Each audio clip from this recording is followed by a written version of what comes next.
தமிழ்நாடு உழவர் பேரியக்கத்தின் சார்பில் பாட்டாளி மக்கள் கட்சியினுடைய தலைவர் மருத்துவர் அன்புமணி ராமதாஸ் அவர்கள் தலைமையில் நடைபெற்ற அனைத்து உழவர் சங்க தலைவர்கள் கலந்தாய்வு கூட்டத்தில் நிறைவேற்றப்பட்ட தீர்மானத்தை தமிழ்நாடு உழவர் பேரியக்கத்தினுடைய தலைவர் கு ஆலயமணி அவர்கள் வாசிப்பார்கள். தீர்மானம் வாசிக்க அனைவரும் கரகோஷம் எழுப்பி ஆதரவு தருமாறு கேட்டுக்கொள்கிறேன். நிறைவாக பாட்டாளி மக்கள் கட்சியினுடைய தலைவர் கருத்துரை வழங்க இருக்கிறார் என்பதையும் தெரிவித்துக் கொள்கின்றோம்.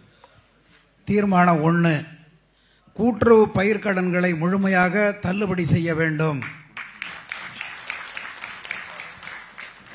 இரண்டாவது தீர்மானம், இரு மாநில உறவுகளை சிதைக்கும் வகையில் காவிரியின் குறுக்கே மேகதாது அணை கட்ட துடிக்கும் கர்நாடக முதலமைச்சர் டி.கே. சிவகுமாருக்கு இக்கூட்டம் கண்டனத்தை தெரிவித்துக் கொள்கிறது. தீர்மானம் 3, முல்லை பெரியாறு அணை சிக்கல் பேச்சு நடத்துவதற்கான கேரள அரசின் அழைப்பை ஏற்கக்கூடாது. தீர்மானம் 4, நெல் கொள்முதல் விலையை குவிண்டாலுக்கு ரூபாய் 3500 உயர்த்த வேண்டும்.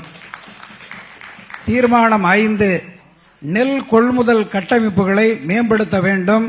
கொள்முதல் நிலையங்களில் கையூட்டு வசூலிக்கப்படுவதை தடுத்து நிறுத்த வேண்டும். தீர்மானம் 6, கரும்பு கொள்முதல் விலையை டன்னுக்கு ரூபாய் 4500 உயர்த்த வேண்டும். தீர்மானம் 7, காய்கறிகள் பழங்கள் உள்ளிட்ட அனைத்து பொருள்களுக்கும் கொள்முதல் விலை நிர்ணயிக்க வேண்டும். தீர்மானம் 8, பேரிடர்களால் சேதமடையும் பயிர்களுக்கு இழப்பீடு வழங்க நிலையான நியாயமான கொள்கையை தமிழக அரசு உருவாக்க வேண்டும். தீர்மானம் 9, அண்டை மாநிலங்களைப் போல தமிழ்நாட்டில் உழவர்களுக்கு இடுபொருள் மானியமாக ஏக்கருக்கு ரூபாய் 12,000 வழங்க வேண்டும். தீர்மானம் 10, திருவண்ணாமலை மாவட்டம் மேல்மா பகுதியில் செய்யாறு சிப்காட் விரிவாக்கத்தை கைவிட வேண்டும். தீர்மானம் 11, தொழில் வணிக திட்டங்களுக்காக வேளாண் விளைநிலங்கள் கையகப்படுத்தப்படாது என்பதை கொள்கை முடிவாக அரசு அறிவிக்க வேண்டும். தீர்மானம் 12, காவிரி கோதாவரி இணைப்பு திட்ட பணிகளை விரிவுபடுத்த மத்திய அரசுக்கு அழுத்தம் தர வேண்டும்.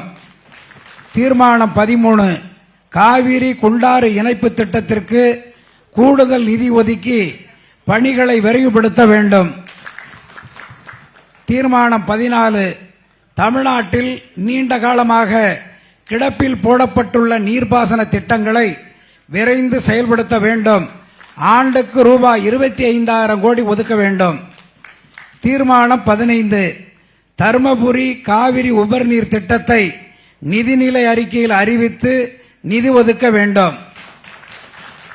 தீர்மானம் 16, அரியலூர் சோழபாசன திட்டத்தை விரைவுபடுத்த வேண்டும். தீர்மானம் 17, தமிழ்நாட்டில் ஆக்கிரமிக்கப்பட்ட ஏரிகளை மீட்க தனி வாரியம் அமைக்க வேண்டும். தீர்மானம் 18, காவிரி கொள்ளிடம் உள்ளிட்ட ஆறுகளில் மணல் குவாரிகளை மூடி தடுப்பணைகளை கட்ட வேண்டும்.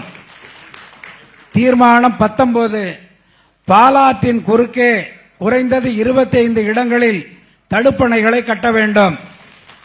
தீர்மானம் 20, காவிரி பாதுகாக்கப்பட்ட வேளாண் மண்டலத்தை விரிவுபடுத்த வேண்டும்.